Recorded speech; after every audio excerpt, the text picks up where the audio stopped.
Hello, Mr. Ahmad. This is Gilbert Cornelius from 12th grade scientific class number 2. Um, we're going, of course, you already know it, that we're going to talk about human extinction. Grab something to eat and make yourself comfortable because this is probably going to be a really long video, and I mean by longer means that it's going to be longer than usual and other people's video, and it's not too much editing right here, as you can see through my background, and it's a really lucrative topic, so please, please, please, pure discretion is advised. When talking about human extinction, first we're going to talk about the history. First, the study of human extinction was relatively recent in human history.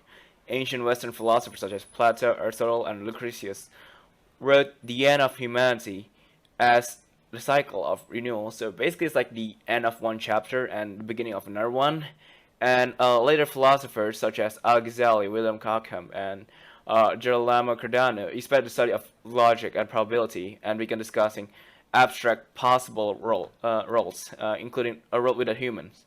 The notion that species can go extinct gained scientific acceptance during the Age of Enlightenment, that is the in 17th and 18th century.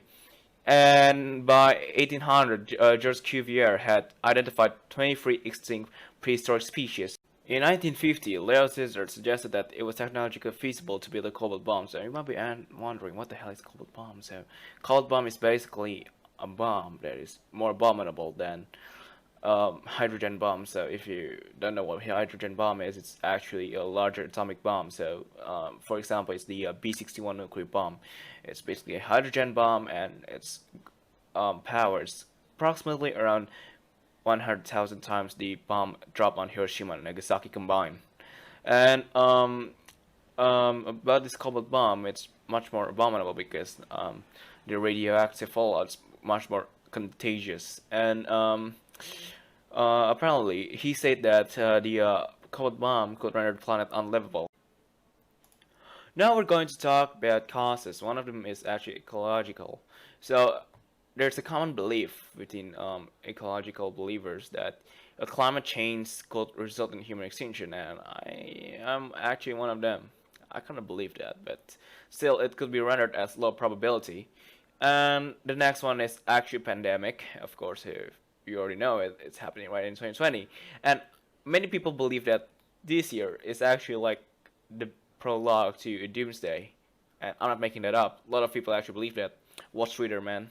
And then the next one is actually human activity. So, for example, we overpopulate ourselves, and then the next one is actually population decline. So, if we have like lesser children or fewer children, well, it's actually quite a good news. But if we actually if that means our population will decline much faster than anything else, then it will be bad because maybe there could be a famine or anything that could um, eliminate like hundreds or thousands of people.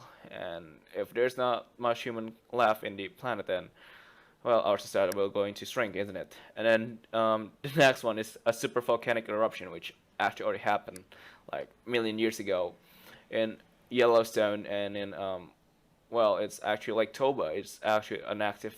I mean, it was an active volcano, and then the second cause is technological. So some scenarios involve extinction as a result of effect of totally new technologies. Scenarios include, but not limited to, first, nuclear and biological weapons. Whether used in war on terrorism, it's going to cause inhuman extinction. So lots of people back there in the the Cold War, actually believe that if World War III is going to happen, it's going to be more devastating because, well, it's going to use nuclear weapon. So it's going to be what we call as the MAD or MAD, or it's an abbreviation for mutually assured destruction. So basically, if one side attacks the other side, well, his destruction will also be assured by the other side. You get my meaning, right? And it's kind of crazy. It's kind of crazy theory, but it's actually really plausible if you consider the nuclear proliferation and the nuclear deterrent concept. So you will deter the enemy invasion by using nuclear arsenal. So they will be scared to go in a war with you. And the next one is actually creators of super intelligent entity that could inadvertently give its goals and lead to annihilation of human race. Well, you've watched Terminator, haven't you? And you notice that there will be a really advanced AI that will actually destroy humankind. And it's quite interesting because back in 2018, before Stephen Hawking died, he warned us that we should be aware of super intelligent or super AI that could potentially lead to our extinction. And then the next one is actually uncontrolled nanotechnology, or gray goo. Incidents resulting in the mass destruction of Earth's ecosystem. Chris Phoenix and Troyer classify catastrophic risk posed by nanotechnology into three categories. One, from augmenting the development of other technologies, such as AI and biotechnology.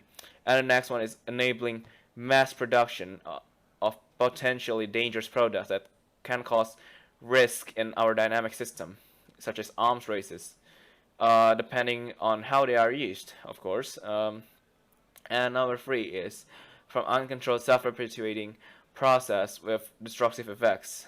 For example, if the AI is going to be there and he's going to create a nanotechnology or nanobots or anything that would actually obey him, possibly they would use it against us.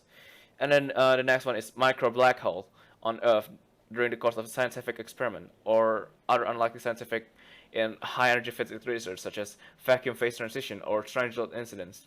So you must have heard about the Large Hadron Collider at CERN, which located around the France-Das Swiss border, and it's actually trying to make like a mini black hole. I'm not lying; it's like a mini black hole. They're trying to understand how and where the universe actually first appeared. Like, you know, the Big Bang Theory and the supernova. Well, they're trying to test that using mini black hole in there. And then the next one is actually some scenarios envision humans could use genetic engineering or technological modifications to split into normal humans and new species.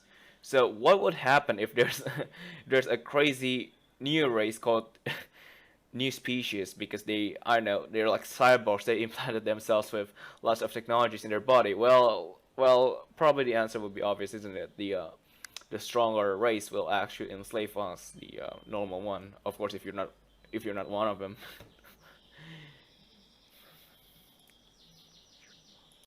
And then the next one is actually about extraterrestrial. Now, it may sound really stupid, but it's kind of plausible actually. And I kind of leave this up to you whether you believe it's going to happen or not, because it's kind of less probable than the last two events that we already mentioned earlier. And let's get started. And the first one is actually a geological or cosmological disaster, or as an impact event or near Earth object. So basically, like a bunch of meteors, and we're gonna die just like dinosaurs. And the next one is supernova, gamma ray bursts, solar flares, and cosmic rays. If strong enough, it could be lethal to humans on Earth. So I've watched a show on National Geographic, and they actually mentioned about this one. And high dose gamma radiation, supernova, and cosmic rays, it's going to be really lethal. It could kill you in an instant. And then the next one, it will actually cause the climate to change immediately. Crazy, right? And then the next one is actually, it's actually unavoidable, and it will happen eventually. The Earth will naturally become uninhabitable due to the sun's stellar evolution within about a billion years. In around 1 billion years from now, the sun's brightness may increase as a result of a shortage of hydrogen, and the heating of its outer layer may cause the Earth ocean to evaporate. Wow. Leaving only minor forms of life. Well, before this time, the level of carbon dioxide in the atmosphere will be too low to support plant life, destroying the foundation of the food chains. Well, it's the foreseeable future of the Earth, anyways. And then it's actually quite interesting because there's another continuation from that one. After a billion years, there's another end to it. Not for us, but to actually the Earth itself. In about 7 to 8 billion years now, if after the sun has become a red giant, basically in the end of its life, it's going to become a really giant, massive object where it almost ran out of nuclear fusion, and it's going to engulf everything in its way. Yes, it mentioned here that we're going to be engulfed by the expanding sun and be destroyed. Well, it's going to be like oven, isn't it? And then, according to the standard physics, the entire universe, over much, much larger timescales, will become gradually inhabitable, resulting in eventually an unavoidable human extinction associated with the heat depth of the universe. So, yeah, the whole Milky Way galaxy is going to be, no, not galaxy, I mean, the whole Milky Way solar system is going to be engulfed. And then, okay, this is kind of stupid, but it was really huge back in the 50s, if you remember what happened in 1947 Roswell incident, where, boom, UFO. Invasion by militarily superior extraterrestrials, often considered to be a scenario purely from the realm of science fiction. Okay, I believe they are not crazy at all. Professional study researchers have given serious consideration to this possibility, but conclude that it is unlikely. So, what can we take from that discussion, or rather, a fascinating horror story? Well, in my opinion, is that everything will come to an end. Even though it's not an apocalypse, I believe you, me, everyone, and everything we know, it will come to an end. We will die from either disease or old age or anything, accident. Well, it's unavoidable for all of us. And but that doesn't mean that we can't do anything. I'm not saying that we should emigrate to other planet or anything, but I just want to say that we should leave a mark that we ever existed, such as doing kindness, we donate to other people that is in need, etc., etc. Even though it's coming to an end, that doesn't mean we should stop at building it, right? Well, if maybe this is another Mama Jumbo, another alien species came in and they will look at Earth and look at our extinct species, maybe they will notice that we did something different. Like, hey, look at that, a human called Gilbert or Mr. Ahmad or anyone has done something good to the planet. Well, and they might be grateful about it too, or maybe the future generation. Well, yeah, that's all I can take from the story. And thank you for watching, sir. See you next time.